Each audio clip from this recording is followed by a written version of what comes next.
Hi everybody, thanks for clicking on this video and welcome to my savings, budgeting, and YouTube journey. On this channel, I experiment with different budgeting styles, savings goals, and I share the strategies I learn as I go. So if that sounds interesting at all to you, please go ahead and click the like button and subscribe to follow my journey. All right, I'm going to give you a quick synopsis of what we're going to do today. I am a day behind, so please forgive me, but it took me quite a while to figure out the closeout for this past 2 weeks. So what I like to do the day before payday is to not only do a final budget for the next upcoming 2 weeks, I like to look at the 2 weeks that I just finished off, see if there's any rollover, and see how well I did sticking to the budget. So I do this just to, one, see where my money is going, and two, to try to better, shape my budget. Let me show you what I figured out. Now, you guys know I'm still learning, so the closeouts are what I struggle with the most. This is my little homemade, self-made budget binder. So let's look at Paycheck A. So we're just looking at the past 2 weeks. So this is what we budgeted for Paycheck A. So when I do my pre-payday preps, which I do the Saturday before payday, I sit down, look at how much my paycheck is going to be and where I want every dollar to go. I am a zero-based budgeter, so you will see that I've planned every dollar out all the way down to zero. This is the plan that we made for the pre-payday prep. And then we moved it over to our budget sheet once we figured that out. And here on the left side is what we budgeted, and on the right side is what I actually spent.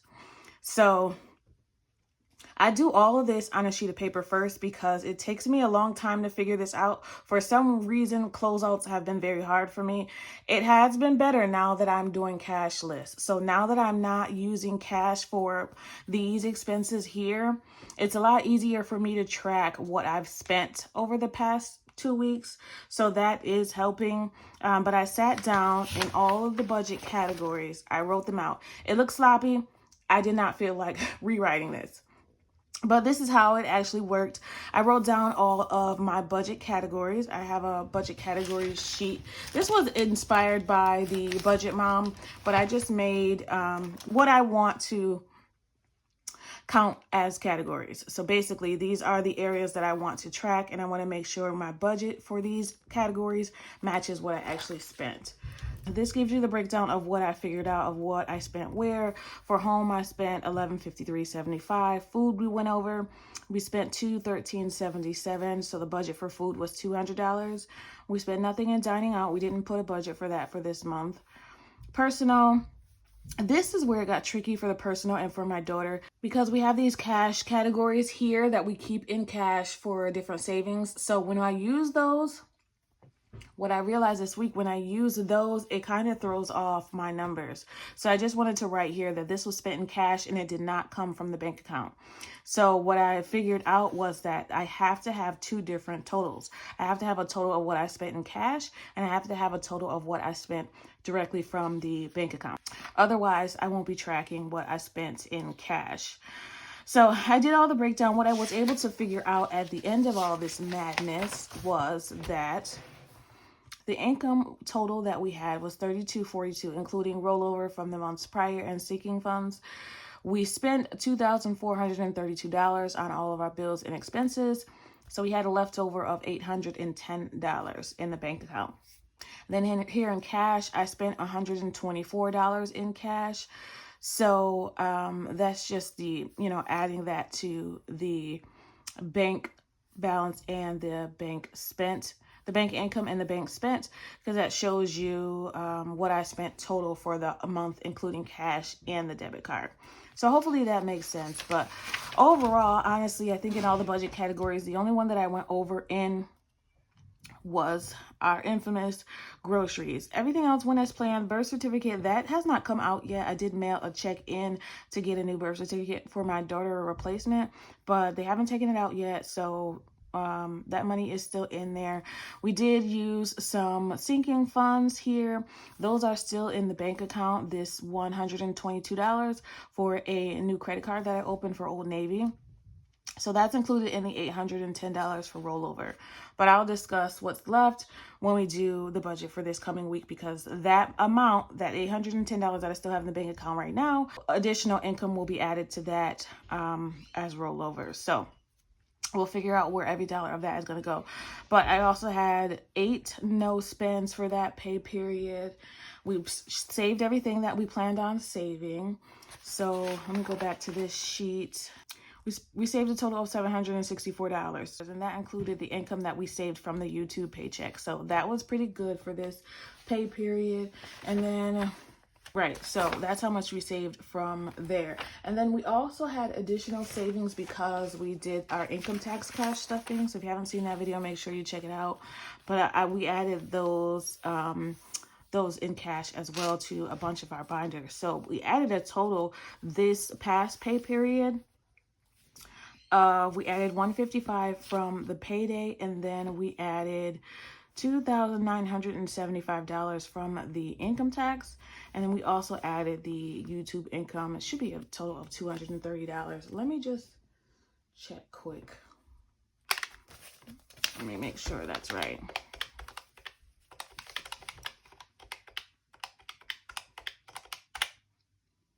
$229. Okay, and then I think $1 went over to our $1 savings challenge. So that's good. Let me just mark the $230 because the YouTube paycheck usually comes after paycheck A and B, but because of the dates that they fell on, A came first and then the YouTube income, and now we're gonna get paycheck B tomorrow. We'll take that money from the bank to fill these out.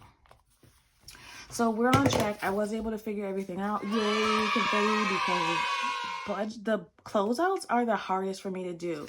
So I do the closeout bi-weekly and monthly. February was just kind of a crazy month, so I did not do a very thorough closeout, but I am glad that I was able to figure this out for the March bi-weekly budget. And then at the end of the March budget month, for me, I don't go on a calendar month. I go based on my paychecks.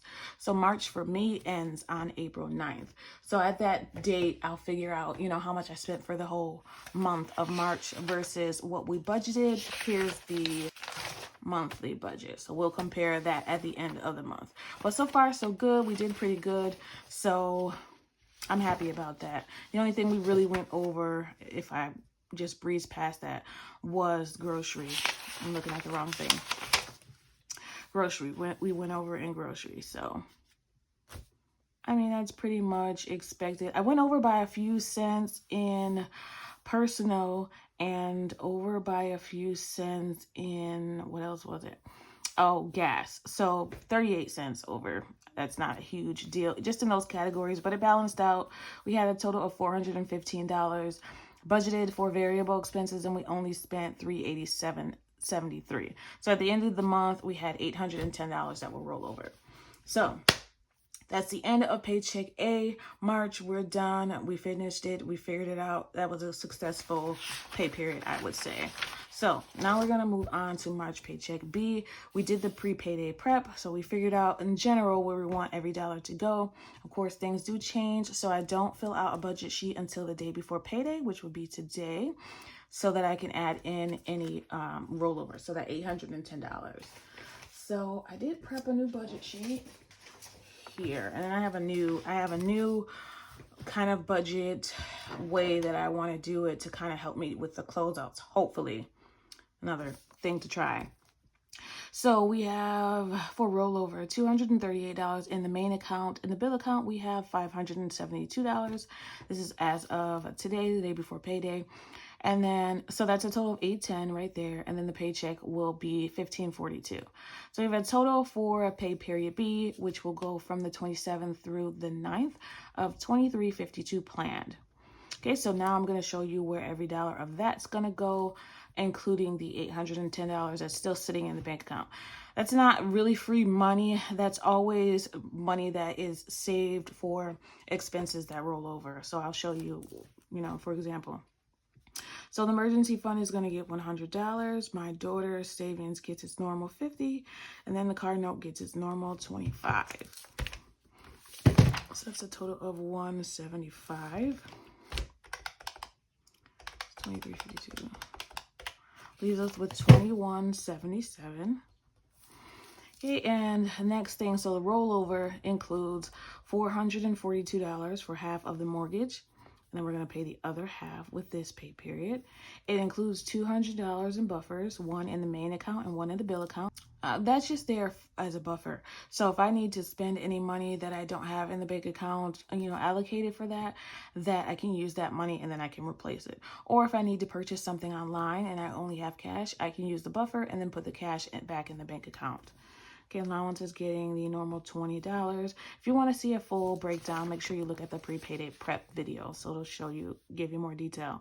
But car insurance is $110. Internet for now is $57. It is going to go up to $87 in April, but I did contact the internet company and they gave me $10 off a month. I don't know how long that's going to last, but so it'll be $77 in that ballpark. Let's see what this is.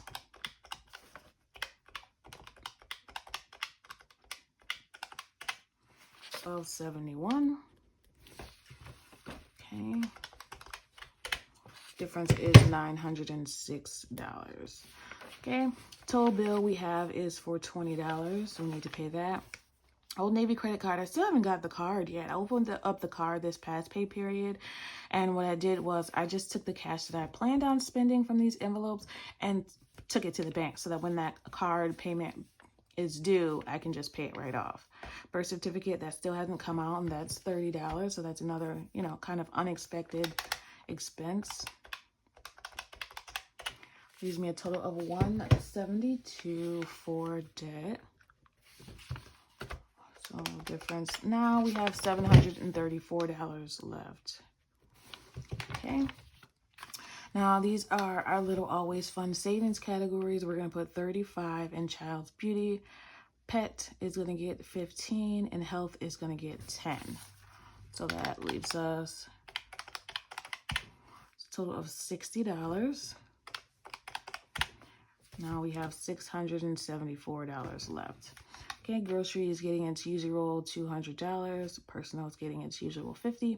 Home is going to get more than usual. Home is going to get $45 instead of just $40 because I know we need a few more things than usual. That's not a big difference actually, but that's what it's going to get.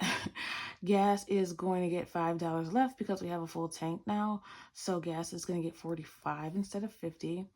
Entertainment is getting its normal $45 and miscellaneous is getting its normal $30. Actually, now that I'm looking at this, I want to change that. It's not going to change the budget at all. I'm just going to move around these variable funds. So we're going to actually give home $50 and we'll do miscellaneous $25. So this should still amount to $415. Let's see. And it does. So $415. All right, $674 minus the $415 brings us to $259. So $259 we have that can go to sinking funds and savings challenges. All right, so we got to break down how much we want to put in each of these envelopes. Savings challenges are my priorities, so I put those in the top. We should be finishing off all of our savings challenges with this pay period. It's the last pay period of the quarter. So I am doing a 12-week year. So I am doing it to coincide with my budgets. So my 12-week year, my first one ever, will end on April 9th. And hopefully we can finish all the financial goals that we had set. All right, so let me see. What are we putting in each? Let's see, I'm going to have to refer back to this one. Home maintenance, we said $15. Doors closes, $15, and birthday is $10.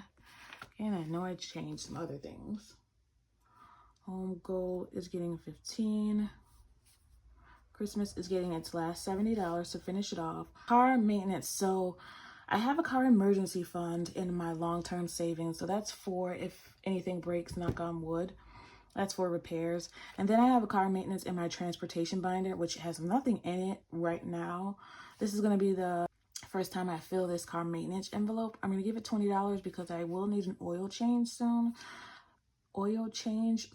So I just kind of want to build that up. Family fun is getting $35. Gift is getting $11 to round it out. School is getting $10. Junior year is getting $5. She's getting rounded out at $8 in her miscellaneous envelope, just for anything she might want or need. Gas and grocery is getting $25. The long-term parking is getting $10. Mom shopping, I'm getting $9 to round mine out. And the dollar challenge, I think it's only getting $1. Let's see if this adds up. Let's see, this should add up to $2.59.